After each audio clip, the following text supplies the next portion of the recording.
Hello friends, welcome back to Our World in Focus. So this is a big day because we have our very first guest. So I've got my friend Ethan. Hello, I'm Ethan. Hi Ethan, Hi. Thanks for joining us. So just to update all of you, I'm still in South Africa. I've been in South Africa for 2 months in total. It was my first time in South Africa and it's been very impactful personally, but I found it a fascinating country, just its recent history. I knew it as the former place of apartheid, but didn't know much about it. And it's broken a lot of stereotypes I had about Africa as a whole. And there's loads of things we could speak about, but Ethan's been the person that we seem to have had some really interesting conversations about history and race and different aspects of South Africa. So that's why I wanted to bring Ethan in. But first, Ethan, tell me more about yourself for our listeners. Thank you. I am a white South African. I've lived here my entire life. I grew up on the east coast of South Africa in a city called Durban. Traveled a bit and studied in a place called Cape Town. But other than that, I've lived my whole life here. I like the fact about Denmark. Yeah. So my parents lived for a stint in Denmark. So that was quite a different culture that when I went and visited them, it was a culture shock that we weren't expecting, in that I guess we thought like, oh, there'd be other cultures in the world that we would have a greater difference with. But yeah, that was an experience for all of us. Cool, okay. So your parents were in Denmark, and for me, I used to live in Denmark for a couple of months when I was younger, so I was excited to see Ethan was connected with Denmark. And so you describe yourself as a white South African. Yeah. Is that quite common in South Africa where people are still put into different racial groups? I don't know if that's how we would immediately identify ourselves. I can't speak for other races, but for the context of this conversation, I thought it'd be helpful for true. listeners who can't see my face. Yeah, no, that's fair. And so, do you know the origin of your ancestors? To a point, yes. Okay. And they all, well, to my great grandfather and mothers, they are all sort of descended from England. Okay, cool. Do you know which part of England? Yes, North Stoke-upon-Trent. I think that's kind of Midlands. Yeah, okay. Okay, cool. For the one. And then, there's also colonies. So Rhodesia and India. Okay. That's more recent in my lineage as well. And what's Rhodesia? Rhodesia is the previous name for a country called Zimbabwe. So okay. Rhodesia was a sort of colonial name and has colonial ties to a guy called Cecil John Rhodes. Oh, yeah. I think he's been in a political conversation in recent years. Yeah. So he named that country after himself, Rhodesia. Rhodesia. Okay, cool. Okay. And in the 80s, I think it changed back to, Zimbabwe. Yeah. And so why was he your dad? Why was his dad in India? He was the groundskeeper for a university. Okay. Do Yeah. you know which one? No, I have no idea. That's cool. Okay, that's fun. And so, with all of your family history, how do you define yourself? If someone was to ask you, would you say South African or British origin, or what would you say? South African. Okay, cool. Because that's there's far greater attachment and reference to and relation to the culture that is a white South African now, white English South African specifically, than British. Sure. Okay, makes sense. Yeah. Okay, and we did have lots of really interesting conversations about the difference between the British origin white South Africans and people in England.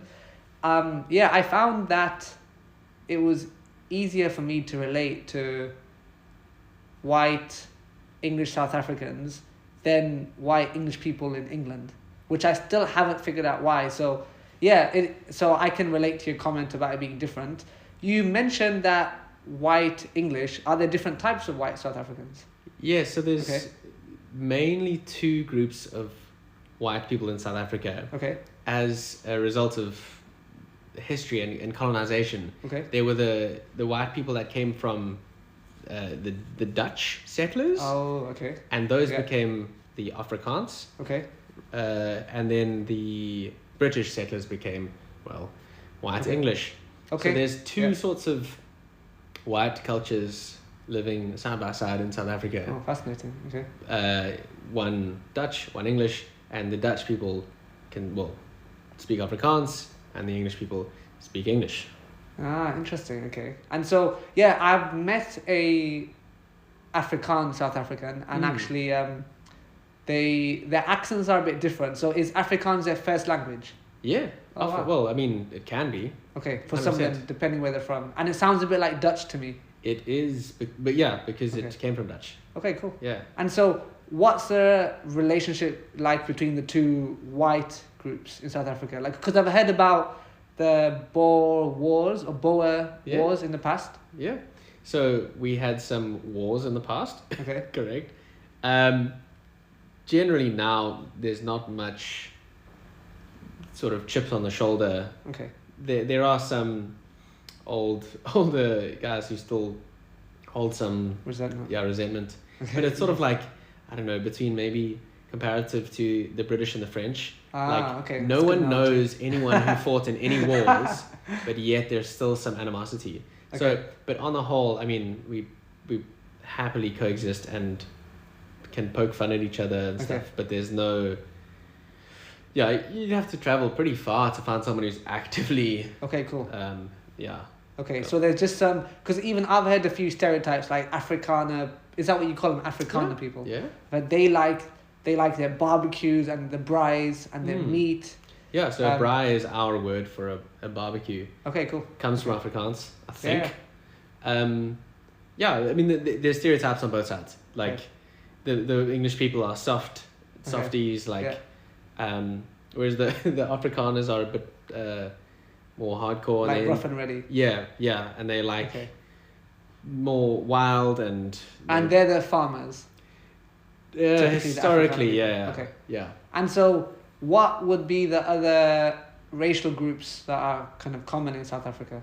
So we have majorities black African, but within that there's multiple cultural groups. Okay. So not all black people are the same. Sure. Ethnicity, so to speak, as in. Okay. There's many different cultural groups, like down to the granular, like valley by valley, region by region, there's different people. And the big groups are like Xhosa and isiZulu. Correct. Yeah. So our country has now 12 official languages. Wow, very varied. Which is, I think, quite high, as reflective of the diversity and the broadness of our people. Okay, cool. So most of them, are black African, but that doesn't speak to which ethnic group they belong to. Sure, okay. So the East Coast that I grew up in is predominantly Zulu. Cool. And there's a Zulu kingdom and a Zulu king. Okay. Even now still? Correct. Oh, wow. Yeah. Okay. Actually, the previous king passed away relatively recently. Oh. And he was quite a stalwart. He was there for a while. Okay. And then there's black as the majority. Then there are also Indians, and those are immigrant workers from India that came across. So they landed on the East Coast, which is closest to India. Which is KwaZulu-Natal, the state we're in now, right? Correct. Yeah. And they are, there's both Muslim and Hindu. Okay. And then we have a race called coloured. Oh, okay. In our country. Coloured is not an offensive term here. It is our term for what some people would say is mixed race. So coloured for us is a non-offensive term. It's purely descriptive, like black or white. So the funny thing is, in England, coloured seems to be old-fashioned. Like, if I was to hear normally older people be like, coloured would be anything non-white.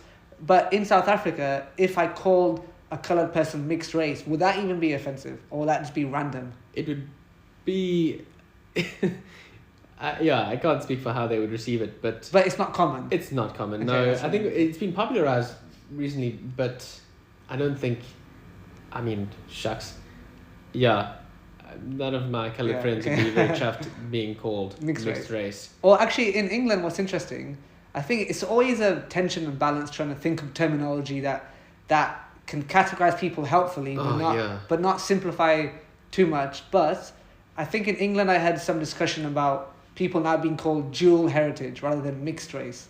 Yeah, But even that, I mean, what happens if there's more than two? Yeah, We call it tri-heritage, but anyway. Yeah, so coloured is not like a catch-all term for anything and everything.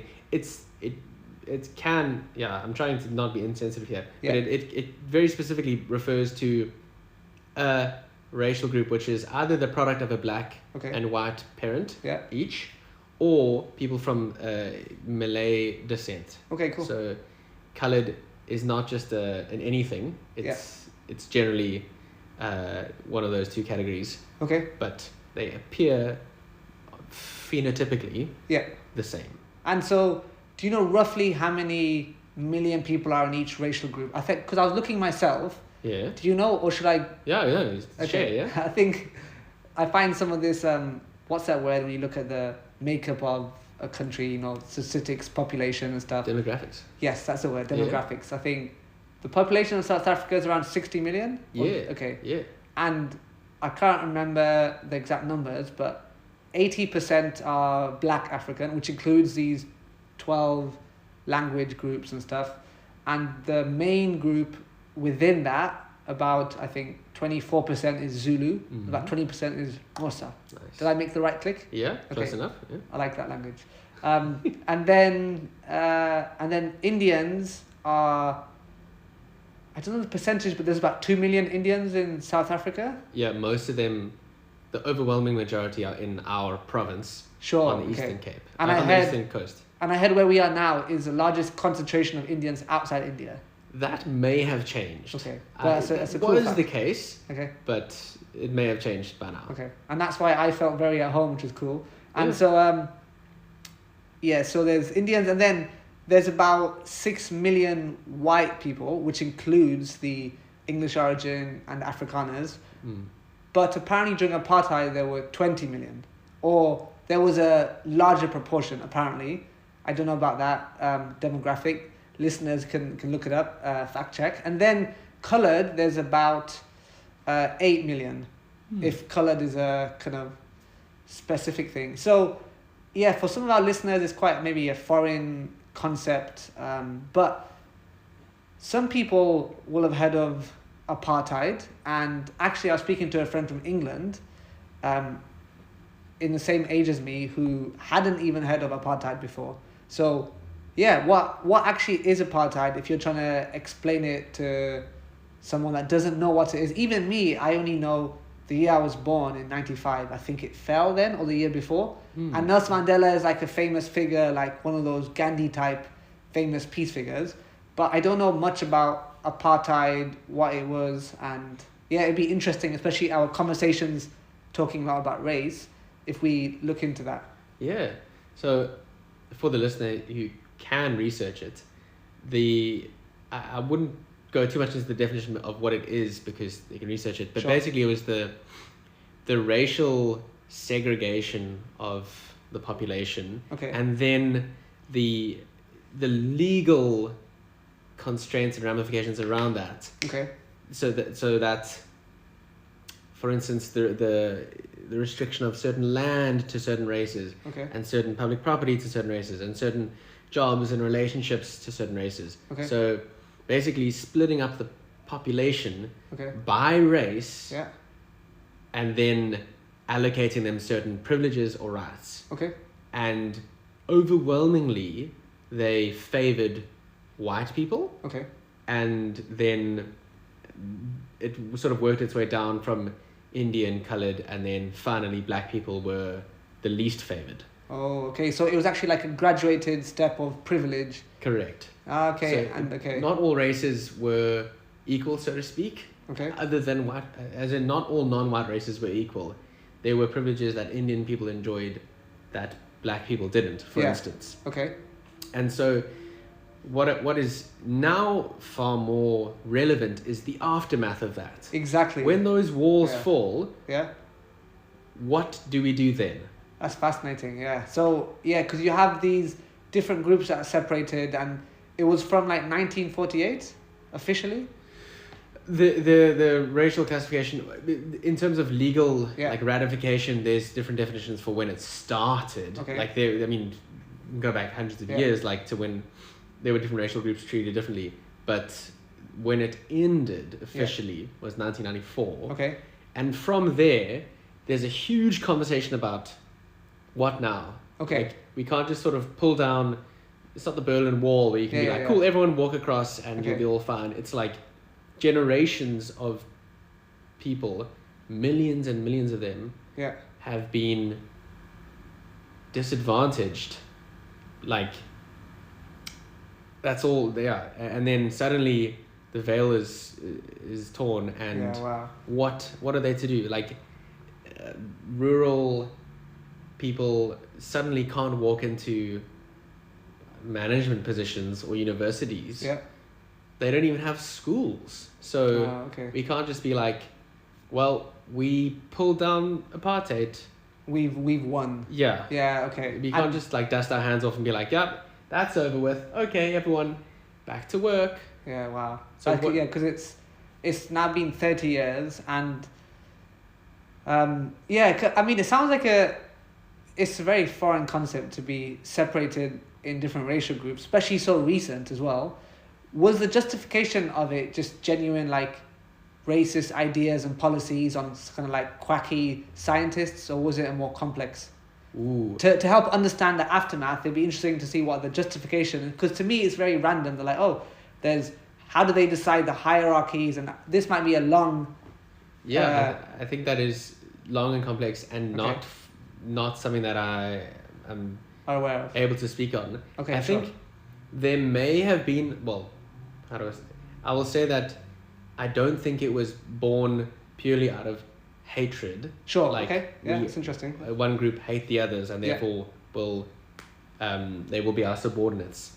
There is historical complexity around how people were colonized. Sure, and also how people were brought in as workers and laborers from India. Yeah, sure, and, exactly, yeah. But what I can say is that the behaviors or the beliefs that system fostered were of, they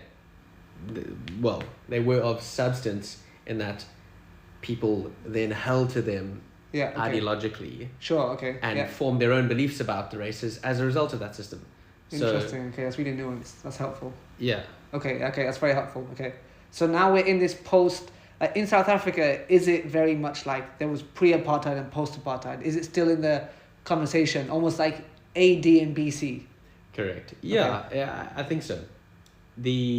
Not that we mention apartheid. Okay. We are just living very much in the aftermath of it. Okay. It's not the case that we see ourselves as having the same kinds of problems as Europe or the American West. We have our very own present problems as a direct result of the system of apartheid. I know it's been 30 years. Okay.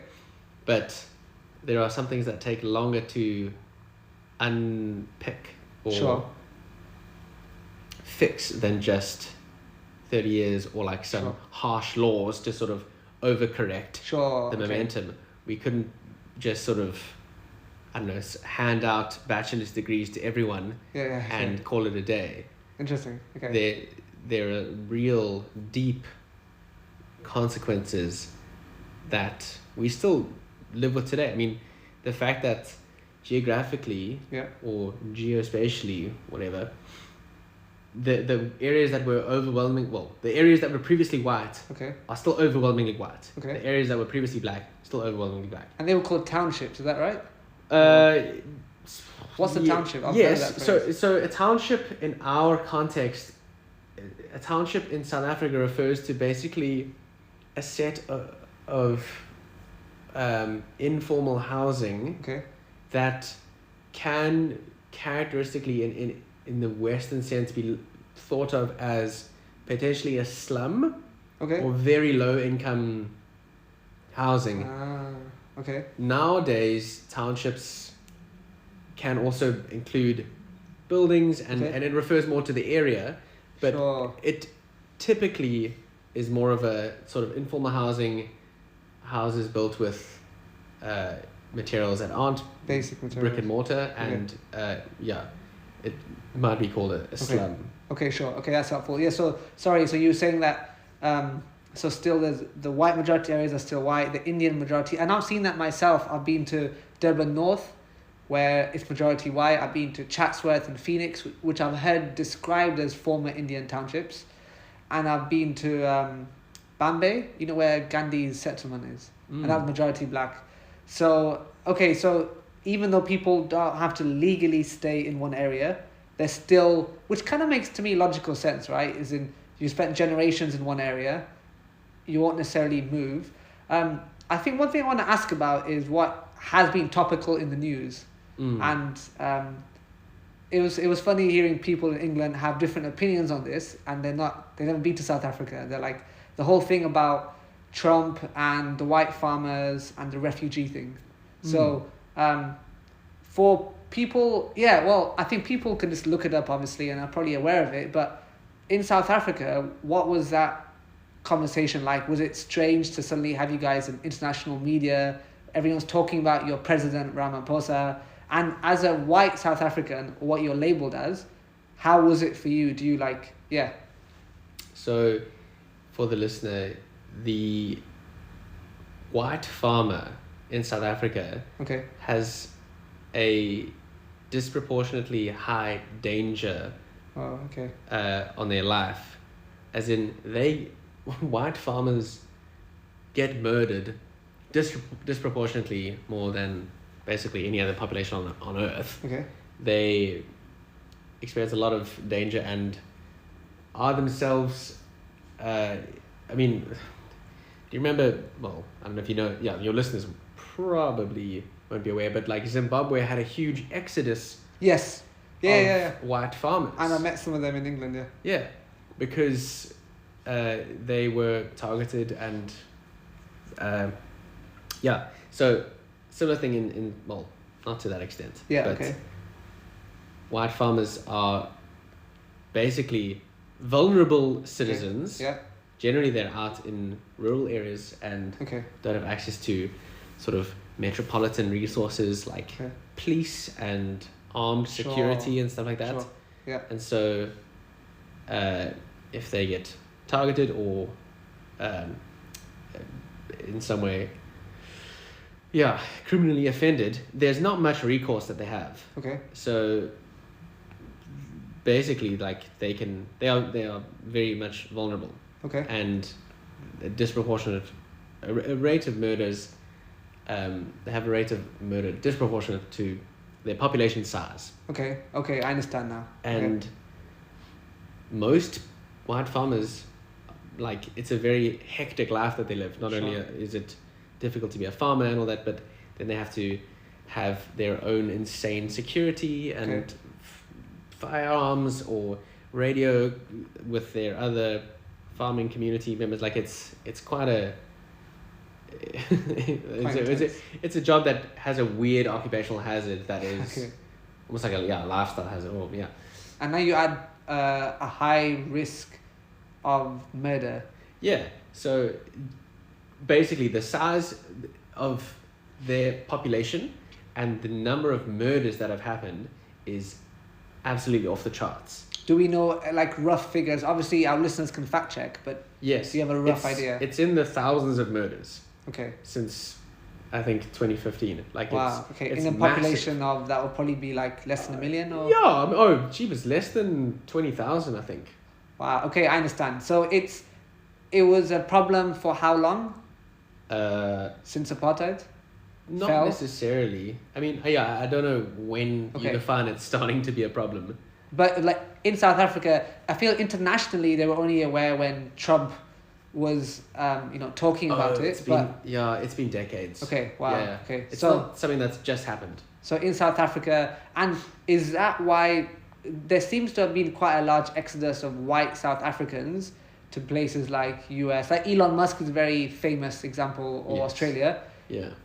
We can get onto that because because I was going to ask you another question, but about the white farmers and the Trump thing. So what do you think of the thing of letting in white farmers as refugees? Or was it Afrikaner people?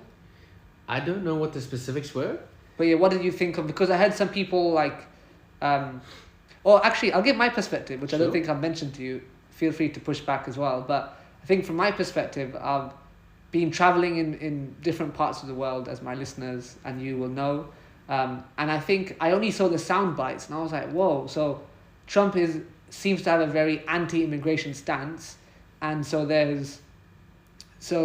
even if we accept that there's a group that are disadvantaged and at risk, I think I felt like some of the terminology of like genocide was being taken out of context. But also I thought there's so many other places where there's so many problems that they wouldn't be let into to USA. So I felt it was almost like the lightness of the skin made them more favorable immigrants and refugees. And then I was thinking, in South Africa, more black people will be killed, and there's probably more of the very poor people are black, but because they're black, they wouldn't be let in as refugees. So those are some thoughts I had. I feel some of them might have changed, but that's how some people might be thinking. Like, how about all the people in South Sudan, in DRC, in Yemen, in Palestine, or, they might pick a country with conflict.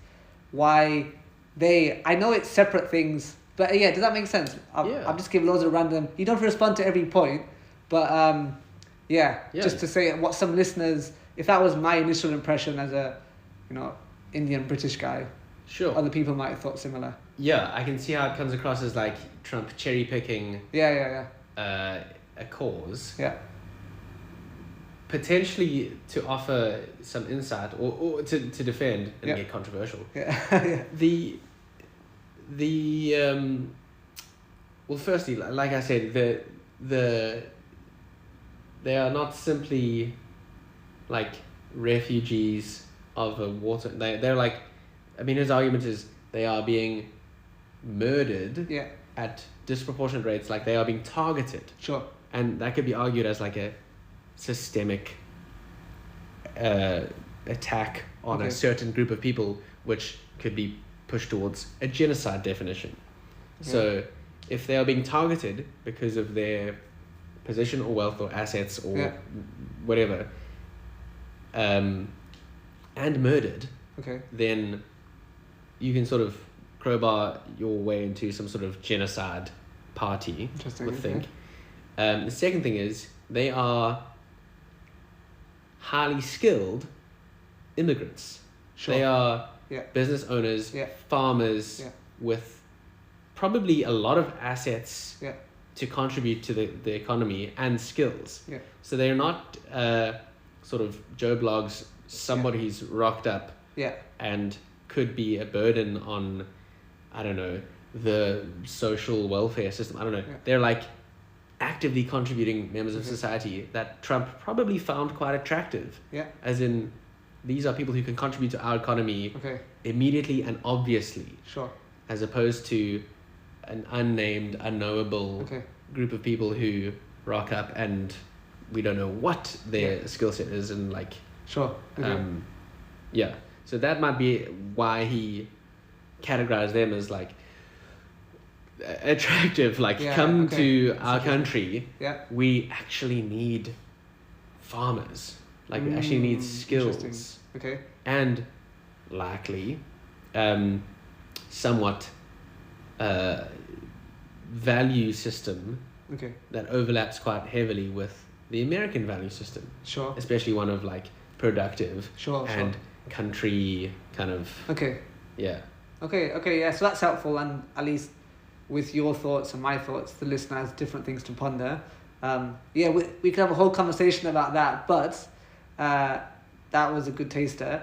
I guess the next question I wanted to ask is, for you as someone who's classified as a white South African, what is it like for you? Because I've heard some people, even with some of the ideas from US, I think some people, they don't understand like the Afrikaner farmers are a segment of the population, but there's a broader white population. But how is it for you? Because I've met a few people in South Africa that are white South Africans that are that don't seem too positive with the way the country's going for them due to the colour of their skin, which sounds a bit crazy for, I guess, for some listeners and people that are in countries where white people are the majority, in most other places where there's significant white populations. But yeah, how is it for you personally? And then we can maybe discuss some of the political things that have happened post-apartheid. Yeah, so in South Africa, white people are an ethnic minority, which is interesting. Yeah, different to a lot of the West, correct. where non-whites are an Where ethnic where minority. I would be an ethnic minority. Yeah, Correct. Yeah. So that's one piece of context that we have. The other is that historically, during apartheid, Yeah. white people, as the ethnic minority, were also the most privileged in society. Okay. So they commanded the authority and Yeah. the governance. And so now post-apartheid, we attempted to correct that Okay. with basically an affirmative action like system, Okay. where I think it's similar to affirmative action. We call it black economic empowerment, or broad-based black Oh, and that's black what they economic call empowerment. BEE, Black Economic Empowerment. Correct. And that is our version of affirmative action in an attempt to correct the inequalities or inequities of the apartheid system. Okay. So what that means in practice Okay. is that for positions, and this is broadly speaking, for positions of business, Yeah. the sort of the compass of privilege and race and all that Yeah. means that black male Yeah. is the least eligible or desirable, and white black what did I No, say? white male will be the I've got least. this wrong. Yeah. White male is the least desirable, Okay. and black female is the most, so to speak. Wow. So Okay. So it's what some people in the US might call like woke politics. yeah,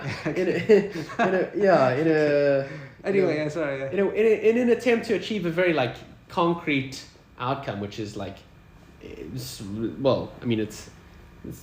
spoken. I don't know if it's easy to articulate, but like Okay. social equality Yeah. or equity, in that the balance is restored and that all opportunity is equal, hopefully. Okay, sure. So- So it's kind of makes, some might say, it kind of makes slight logical, or it makes logical sense in there was a disadvantaged group, they're trying to make them advantaged. Yes. But I know in practice, Sure. So What's it like? what's happened is the group that was historically advantaged, yeah, the white people, Yeah. is now disadvantaged, and the group that was previously disadvantaged, as in non-whites, is now concomitantly whatever advantaged. So Okay. or the racial groups respectively.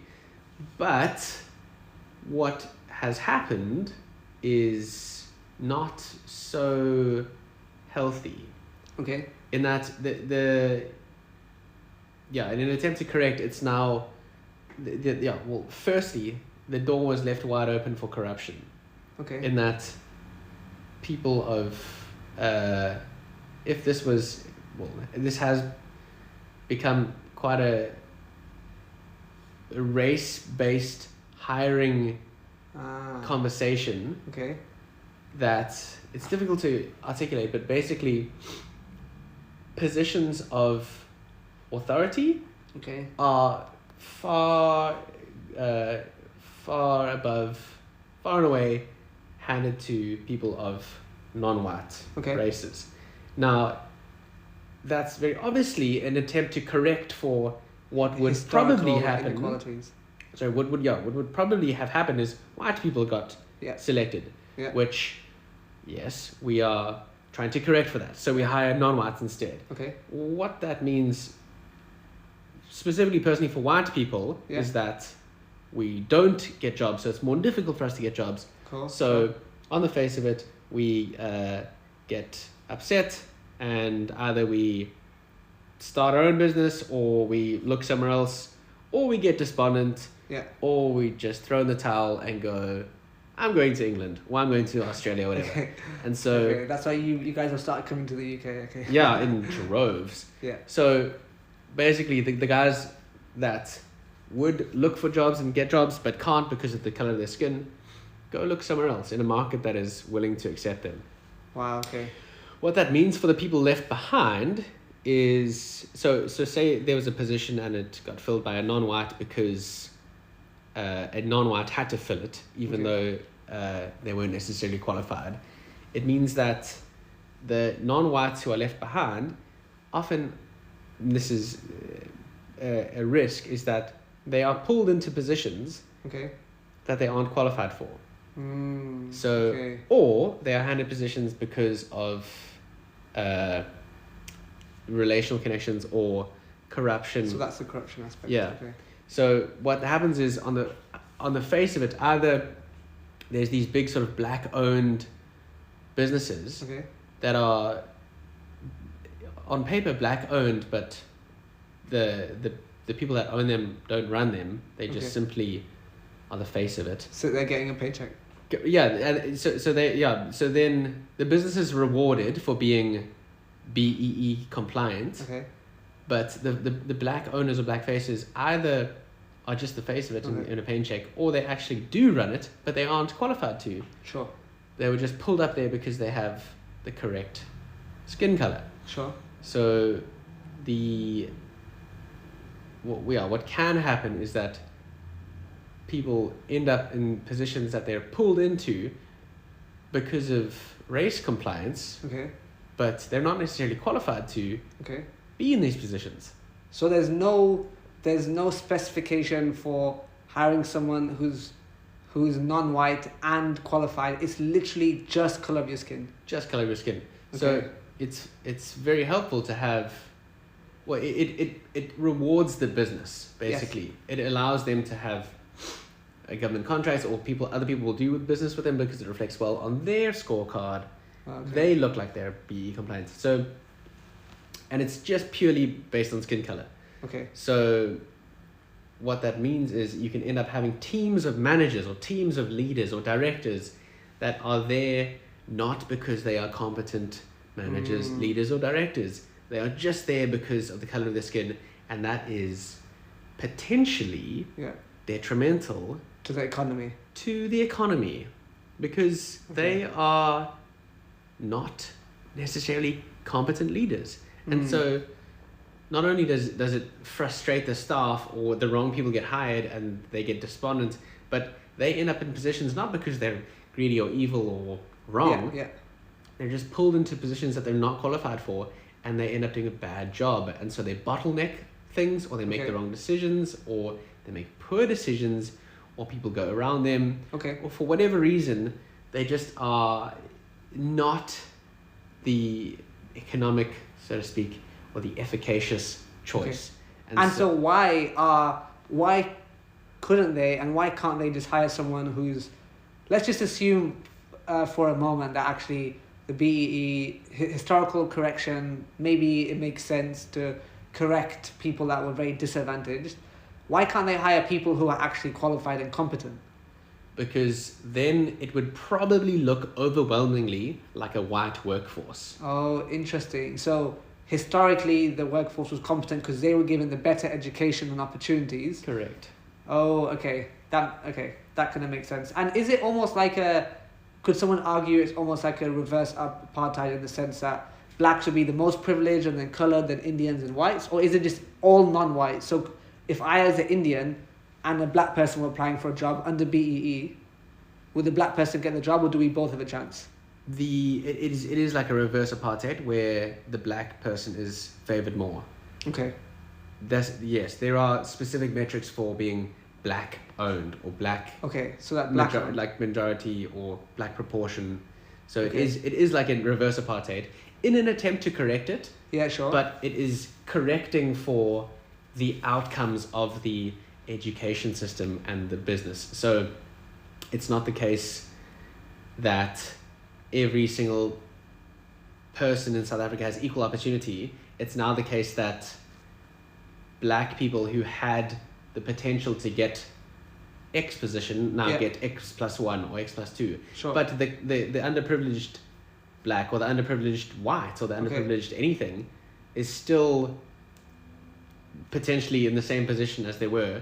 Okay. But now the black, for instance, the black school child who doesn't have a great education opportunity is just as stuffed as if BE doesn't exist because they still don't have a good education. Wow, okay. So it's basically people who are like professional class, middle class, who are non-white, they're having opportunities, they're increasing in wealth and maybe some corruption. And so are you saying that since apartheid, the poorer non-white people are still staying poor, so there's no there hasn't been a correction for the income inequality, but there has been a correction for the racial inequality? Sure. I don't know about the correction for the income inequality. Yeah. Okay. I think there's what I was talking about was sort of raising the bottom. Yeah. So the level of education being raised across everyone, that would obviously then you see correction at the high level as well, but that would, I think, do something towards and I'm not going to solve. Yeah, I know. I'm not going to solve the country. Yeah. But people having access to education that sets them up for potential success. Yeah. Versus people who are already somewhat participating in the economy, therefore getting pulled up faster than they can handle. Okay. So, it's sort of raising the level that people can start off at. Sure. So if we take someone who was born in 1985, they were sort of entering the economy. Okay, sorry, I'm not giving context. Let's say a black child born in 1985. Yeah. Right? They can go to high school. Yeah. They can go to white high school. Okay. They can go to, and then get funding for the education or get an education or whatever, and they can enter the workforce as a black person, but because they have been fortunate to get a certain level of education or whatever, they can achieve so much more and get pulled up because of the color of their skin far faster than their white counterparts. Okay. And that, it's hard to say if that's a good or bad thing, but the potential downside is that the actual role of growth and learning and occupying positions that would allow you to build a career versus just getting pulled up or suddenly occupying because of corruption massively powerful positions is that there's a potential suffering that the economy endures because of the actual lack of the infrastructure to support the kinds of leadership or positions that they hold. Which is happening now, right? Because the economy still, I feel people are often pessimistic about their countries around the world, but I've heard in South Africa, unemployment's a big issue. I've seen lots of what I would call non-jobs.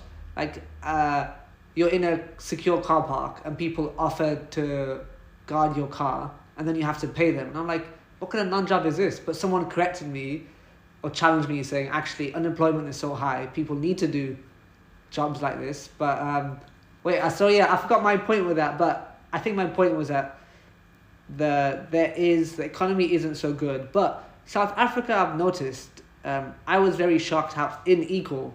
It's probably the most unequal economic country I've been to in my travels. Well, I think we're winning that. I think we are. What, you mean officially or globally? Yeah, the Gini coefficient. I think we are. Wow. We are the most unequal country in the world. Because I was so surprised. Even though I spent time in North Africa and East Africa, I was so surprised in the area we're in now that you and I both live in. It felt like I was completely in Europe. I could not tell I was in Africa at all.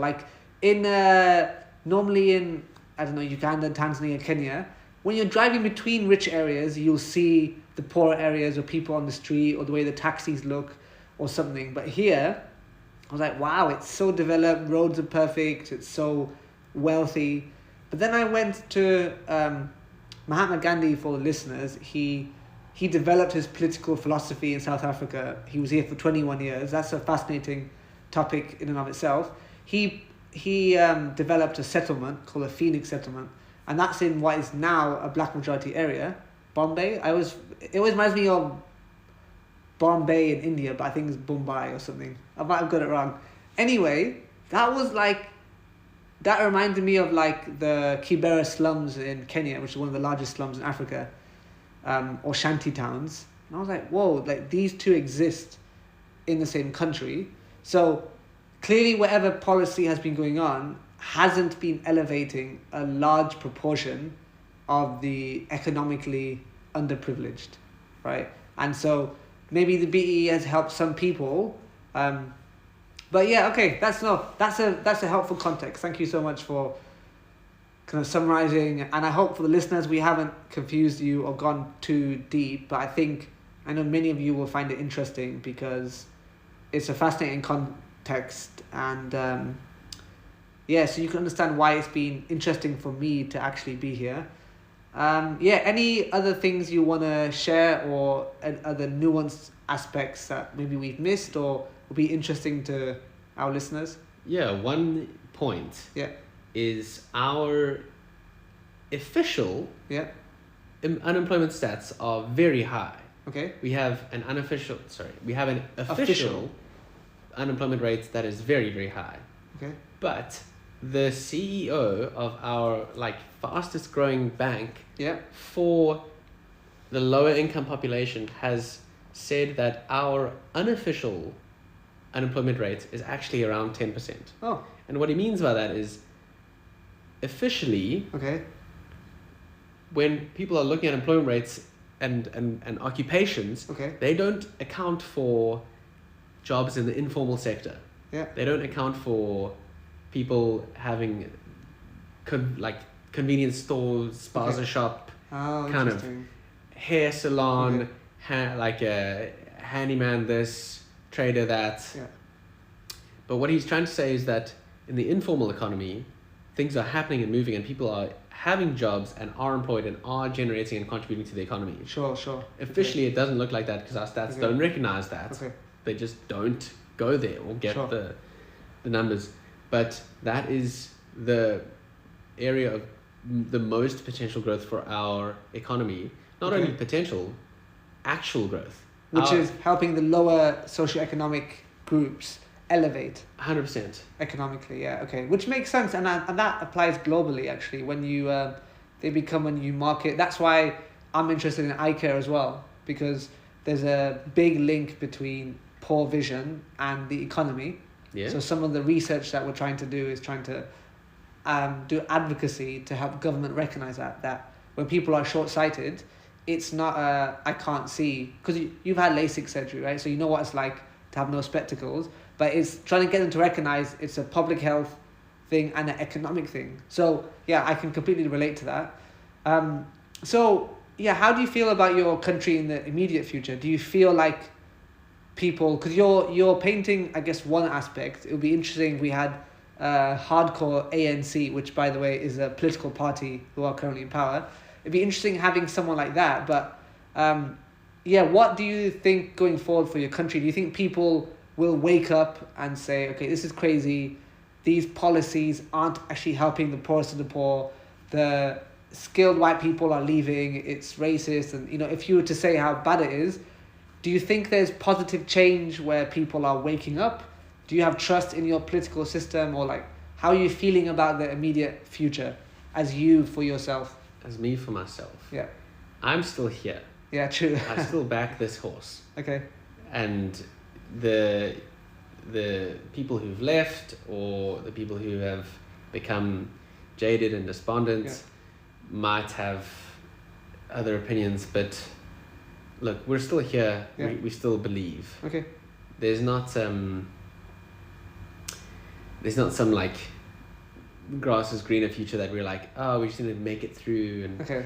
it's very complex. Okay. Our last election was a mangled Oh wow. confusion of. Okay. I mean, we're now in like a